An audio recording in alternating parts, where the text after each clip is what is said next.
What is up, guys? Here from the Madden YouTube channel. In today's video, we're going to take a look at what I believe is the best under center jet sweep in all of Madden 20.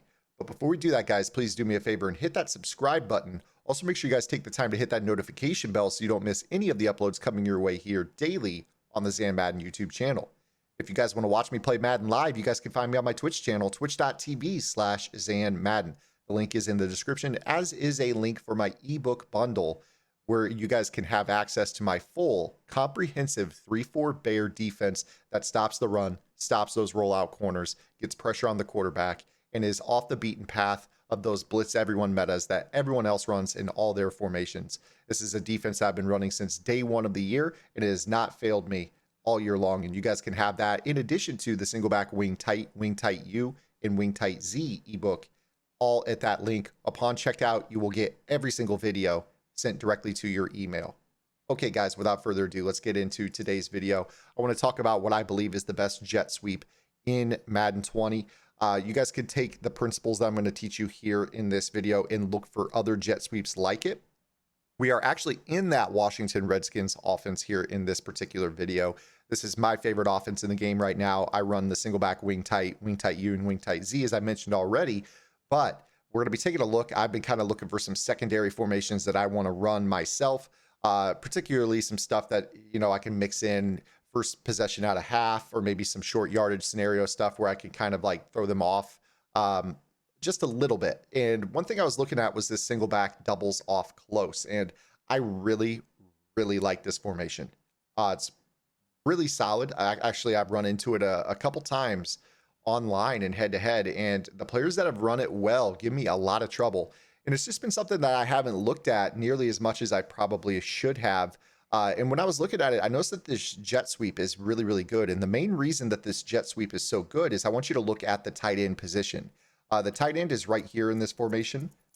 He's this little wing spot. So what you're going to notice is that with him off the line of scrimmage, if you take a look at the actual route or the blocking assignment he is on, notice that he has a very straightforward blocking assignment similar to what you see on the offensive line. Now, what I want to do is I want to compare that to a different jet sweep in this playbook out of the single back tight Y off.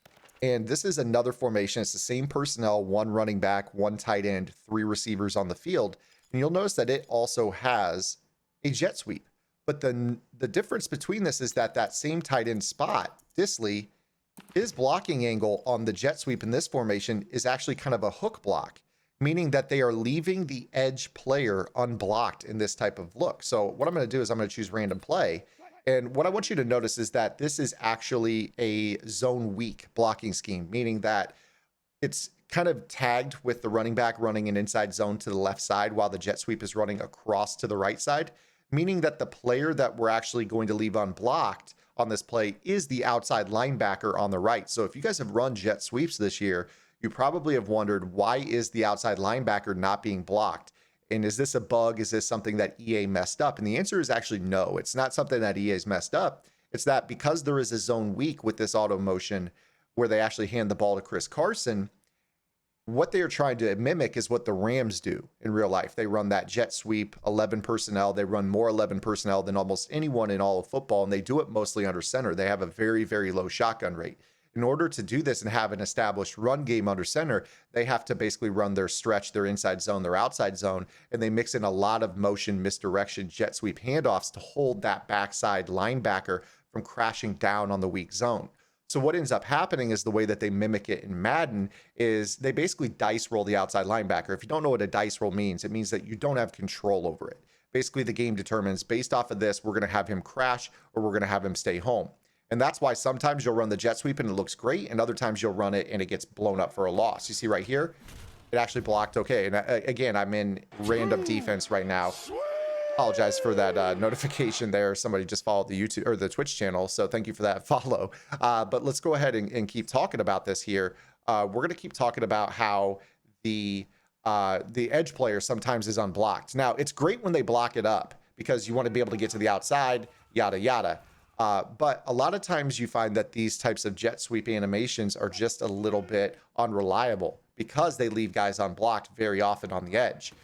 These couple of times it's looked great, and this is when the jet sweep is at its best, when it actually blocks the point of attack or the POA. And you want that. But the problem is, on a competitive level, you cannot leave the game or a big play, a 4th and 1, a 3rd and 2, in the hands of a dice roll, because you don't have control over whether or not they're going to block that guy. Now, so far, it's been great. But there are going to be other times where they just tend to leave the guy unblocked. And what I notice is it's typically when they call those 3-4 odd type formations that you're going to struggle with blocking the POA. You see right here, here's an example. They just don't block him, right? That's a perfect segue, is, that 3-4 odd. You notice they just didn't block him right here. This is kind of a different package. Again, they don't block the edge player. So a lot of times when you have a stand-up 2-point stance outside backer and a 3-4 front, that's where the jet sweep leaves you hanging. Right here in a nickel 3-3-5 wide, you actually get pretty good blocking on that. So maybe that's something you could learn, is that, okay, 3-3-5 wide's a popular run defense this year. Maybe I could go to this jet sweep and block it up pretty nicely. Here's another example of 3-4 odd. They decide to leave that guy. You see right there, he kind of stayed home, and it actually allows you to hand it off. But sometimes they crash, and that guy will hit the guy right in the backfield as he takes the handoff. But the point I'm trying to make off of this is essentially that when they have that hook block animation, it leaves you out to dry on occasion, and it just causes people to not trust under center jet sweeps. So let's go ahead and go back into the formation I want to talk about today, which again is the single back doubles off close. And we take a look at that same jet sweep. Notice that he doesn't have that hook animation. Again, if you want to see what that hook animation looks like, see how the tight end kind of has a curved blocking assignment on that play. And then on this assignment, he actually has a straightforward blocking assignment. So I'm going to go into a random play, and we're going to notice that, again, based off a random play, they might blitz the edge and the numbers are just there. But in terms of blocking the point of attack, you're going to get a guy that's going to slap a block on him. That's going to allow you to, pick up that short yardage call that you want for at least 1 or 2 yards. I typically look at jet sweeps as one of those like 4th and 1. They're really plugging on the inside run type play, and I can, bounce something like that. You can't afford to have that outside linebacker not blocked when you're just trying to pick up a yard on 4th and 1, right? So you just want to get the guy blocked. You don't want to end up being left out to dry. But you can see on this run, you're going to block the guy that's in front of the tight end nearly every time. And that's what I'm trying to show you here in this video. Here's an example of 3-4 odd. You're not going to see them leave him unblocked. Right there, he may stretch it out and set that edge for you, but you will not see a situation where that tight end blocks down on the defensive end or goes head hunting for a safety or an inside backer. They're actually going to block that edge player for you, which is what you have to have in order to make this work. So this is why I believe that this is the single best jet sweep in terms of the blocking assignments in the game. Now, the real tip is that you just want to look for the blocking assignments on the play art where the tight end doesn't hook block. It just kind of makes me laugh when people are like, there's no labbing when there's run defense, or there's no labbing in the run game. It's just so easy. Well, I mean, there definitely is labbing. You have to understand how the blocking assignments work and kind of identify, how they block certain fronts. Right here, we unfortunately couldn't get that guard to the second level, and the middle linebacker set the edge and funneled the run back to the inside. But we blocked at the point of attack. So, when you talk about your jet sweeps, you might be able to, use this as a 4th and short, as opposed to trusting, a dive or a stretch call. You're going to be able to maybe go to something like this, knowing that they're actually going to block this up correctly and be able to get outside for that nice gain. Now, that's not all in this formation. This formation is littered with really, really good stuff. Really, really good stuff. And one of the things that I really like about this, and I'm just going to give you kind of a little segue, I'm actually going to be doing a mini scheme over the next few days out of this formation. This was video 1 to kind of set it up, but I want to show you something else that you can use. Now, obviously, if you're playing a savvy opponent, they're going to be able to pick up on whether or not you're auto motioning or regular motioning. But if you use the play stick, this route to the slot receiver that's in motion on the jet sweep is actually a great route to motion across the formation, especially if you're facing a cover 3 or cover 4.